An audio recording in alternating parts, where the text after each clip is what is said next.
क्या कारण है कि दिल्ली में यमुना केवल 2% है फिर भी पॉल्यूशन 80% कर रही है? क्या कारण है कि यमुना जी की सफाई के लिए 7,000 करोड़ रुपए खर्च होने के बाद भी यमुना नदी में झाग निकल रहे हैं? क्या कारण है कि अरविंद केजरीवाल की गवर्नमेंट 10 साल के अपने शासन में भी यमुना को साफ नहीं कर पाई है?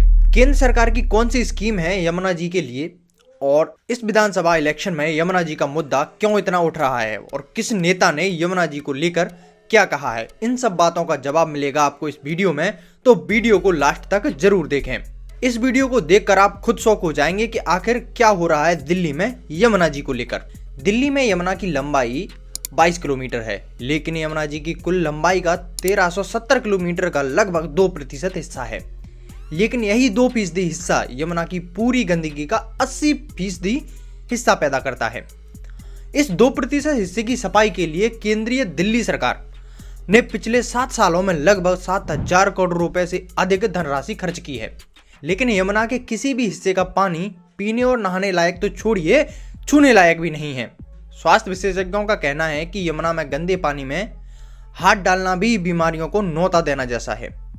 दिल्ली के साथ साथ इसका सबसे बड़ा नुकसान उन लोगों को भी भुगतना पड़ रहा है जिनकी जिंदगी यमुना पर निर्भर है। यमुना में गंदगी का स्तर इतना बढ़ गया है कि लोग इसको अब नदी नहीं, एक गंदा नाला मानने पर मजबूर हो गए हैं। अगर स्थानीय लोगों की माने तो उनका कहना है कि आज से 10 से 12 साल पहले अगर यमुना में एक सिक्का भी डाला जाए तो वो भी क्लियर दिखाई देता था, और अब तो पूछो ही मत कि दिल्ली में यमुना का क्या हाल है। अगर बात यमुना सफाई पे किए गए खर्च की करी जाए तो दिल्ली प्रदूषण नियंत्रण कमेटी DPCC ने एक आंकड़े के अनुसार वर्ष 2017-18 से वर्ष 2020 और 21 के बीच 5 वर्षों में यमुना की सफाई में जुटे विभिन्न विभागों को 6,856 करोड़ रुपए की राशि स्वीकृत की गई थी। ये पैसा तो आम आदमी पार्टी ने खर्च किया है, जो सभी अखबारों और न्यूज ने भी बताया है।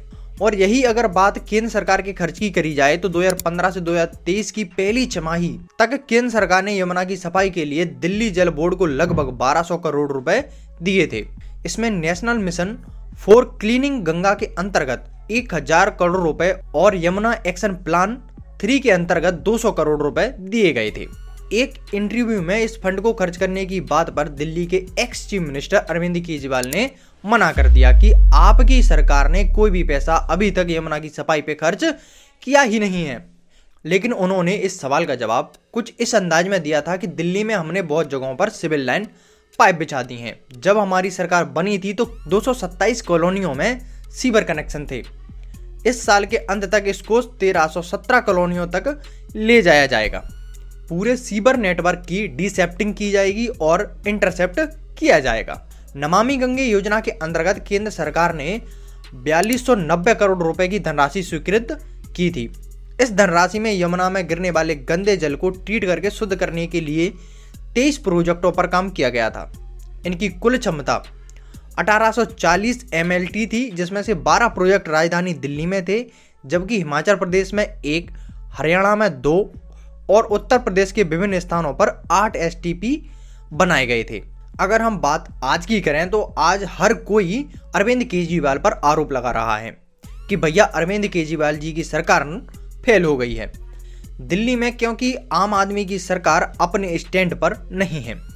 2020 में बोल रहे थे कि मुझे बस 5 साल और दे दो, मैं सब कुछ सही कर दूंगा।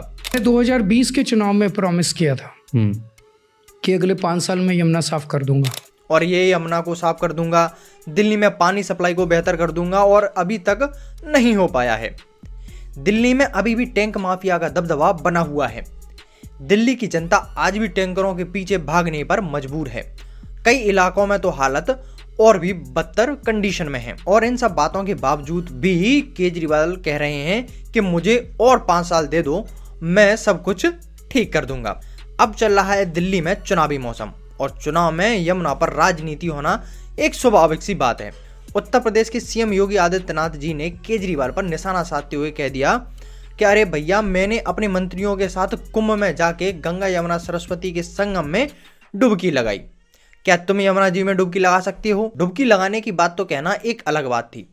उन्होंने साथ ही साथ अरविंद केजरीवाल को चुनौती भी दे दी कि अगर तुम में हिम्मत है तो यमुना जी में डुबकी लगा के दिखाइए। अब चुनौती मिली है तो इसका रिप्लाई भी करना बनता है। इसे केजरीवाल जी ने पलटवार कर दिया और कहा कि दिल्ली में 24 घंटे बिजली आती है, यूपी में आती है या नहीं, ये जवाब अब योगी जी को देना है। अभी चल रहा है दिल्ली में चुनाव और चुनाव में बहुत कुछ होता है। नई दिल्ली कंस्टिट्यूएंसी के भाजपा उम्मीदवार प्रवेश वर्मा ने यमुना घाट पे जाकर केजरीवाल जी को डुबकी लगवा दी। ये सच में तो नहीं हुआ है, लेकिन पोस्टर में केजरीवाल को डुबकी लगाने का सौभाग्य प्राप्त हुआ है। दिल्ली में चुनाव की गर्मियां कुछ ज्यादा ही देखने को मिल रही हैं। शायद यही कारण है कि इस बार की सर्दियों को कुछ जल्दी ही जाना पड़ा है। अब यमुना कैसे साफ होगी ये बताएंगे आप, वो भी कमेंट बॉक्स में।